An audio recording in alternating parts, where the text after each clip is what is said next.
पितृपक्ष धार्मिक मान्यताओं के अनुसार तर्पण श्राद्ध करने से पितरों का ऋण चुकाया जाता है। वर्ष के किसी भी मास तथा तिथि में स्वर्गवासी हुए पितरों के लिए पितृपक्ष की उसी तिथि को श्राद्ध किया जाता है। पितरों की संतुष्टि के उद्देश्य से श्राद्ध पूर्वक किए जाने वाले तर्पण, ब्राह्मण भोज, दान आदि कर्मों को श्राद्ध कहा जाता है। इसे पितृ यज्ञ भी कहते हैं। श्राद्ध के द्वारा व्यक्ति पितृ ऋण से मुक्त होता है और पितरों को संतुष्ट करके स्वयं की मुक्ति के मार्ग पर बढ़ता है। मार्कंडेय पुराण के अनुसार श्राद्ध से संतुष्ट होकर पितृ श्राद्धकर्ता को दीर्घ आयु, संतति, धन, विद्या, सभी प्रकार के सुख और मरणोपरांत स्वर्ग एवं मोक्ष प्रदान करते हैं।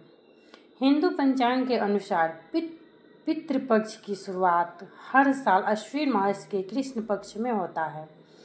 इसका अंत अश्विन अमावस्या पर होता है। कथा के अनुसार महाभारत के दौरान कर्ण की मृत्यु हो जाने के बाद जब उनकी आत्मा में स्वर्ग में पहुंचती तो उन्हें बहुत सारा सोना और गहने दिए गए। कर्ण की आत्मा को कुछ समझ नहीं आया, वह तो आहार तलाश रहे थे। उन्होंने देवता इंद्र से पूछा कि उन्हें भोजन की जगह सोना क्यों दिया गया। तब देवता इंद्र ने कर्ण को बताया कि उसने जीवित रहते हुए पूरा जीवन सोना दान किया, लेकिन अपने पूर्वजों के कभी भी खाना दान नहीं किया। तब कर्ण ने इंद्र से कहा, उन्हें यह ज्ञात नहीं था कि उनके पूर्वज कौन थे और इसी वजह से वह कभी उन्हें कुछ दान नहीं कर सके। इस सब के बाद कर्ण को उनकी गलती सुधारने का मौका दिया गया और 16 दिन के लिए पृथ्वी पर भेजा गया, जहां उन्होंने अपने पूर्वजों को याद करते हुए उनका श्राद्ध कर उन्हें आहार दान किया, तर्पण किया। इन्हीं 16 दिन की अवधि को पितृपक्ष कहा गया। दूसरी कथा के अनुसार पितृपक्ष की पौराणिक कथा के अनुसार जोगे तथा भोगे 2 भाई थे। दोनों अलग अलग रहते थे।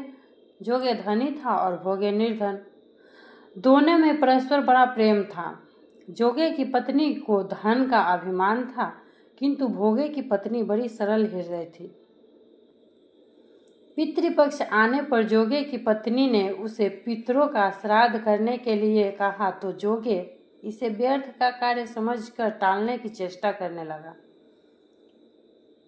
किंतु उसकी पत्नी समझती थी कि यदि ऐसा नहीं करेंगे तो लोग बातें बनाएंगे। फिर उसने अपने मायके वालों को दावत पर बुलाने और अपनी शान दिखाने का यह उचित अवसर लगा। अतः वह बोली, आप शायद मेरी परेशानी की वजह से ऐसा कह रहे हैं, किंतु इसमें मुझे कोई परेशानी नहीं होगी। मैं भोगे की पत्नी को बुला लूंगी, दोनों मिलकर सारा काम कर लेगी। फिर उसने जोगे को अपने पीहर न्योता देने के लिए भेज दिया। दूसरे दिन उसके बुलाने पर भोगे की पत्नी सुबह सवेरे आकर काम में जुट गई।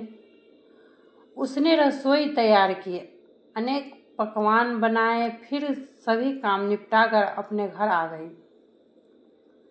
आखिर उसे भी तो पितरों का श्राद्ध तर्पण करना था। इस अवसर पर न जोगे की पत्नी ने उसे रोका, न वह रुकी। शीघ्र ही दोपहर हो गई। पितृ भूमि पर उतरे। भोगे के पितृ पहले जोगे के यहाँ गए तो क्या देखते हैं कि उसके ससुराल वालों वहाँ भोजन पर जुटे हुए हैं। निराश होकर वे भोगे के यहाँ गए।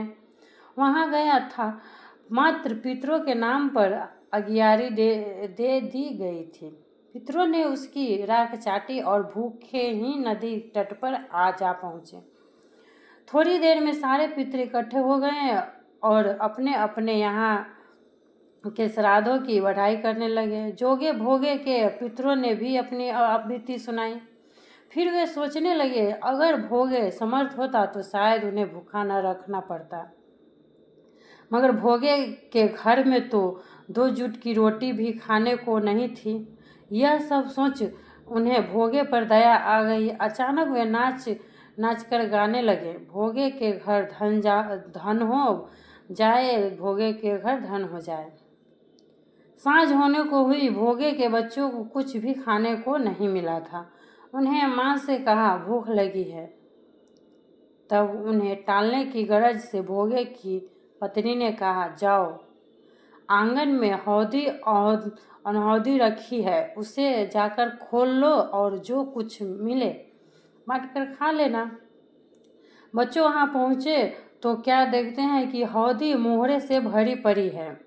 वे दौड़े दौड़े माँ के पास पहुँचे और उसे सारी बातें बताई। आंगन में आकर भोगे की पत्नी ने यह सब कुछ देखा तो वह भी हैरान रह गई। इस प्रकार भोगे भी धनी हो गया, मगर धन पाकर वह घमंडी नहीं हुआ। दूसरे साल वह पितृपक्ष आया। श्राद्ध के दिन भोगे की स्त्री ने 56 प्रकार के व्यंजन बनाए, ब्राह्मणों को बुलाकर श्राद्ध किया, भोजन कराया, दक्षिणा दी। जेठ जेठानी को सोने चांदी के बर्तनों में भोजन कराया। इससे पितृ बड़े प्रसन्न तथा तृप्त हुए।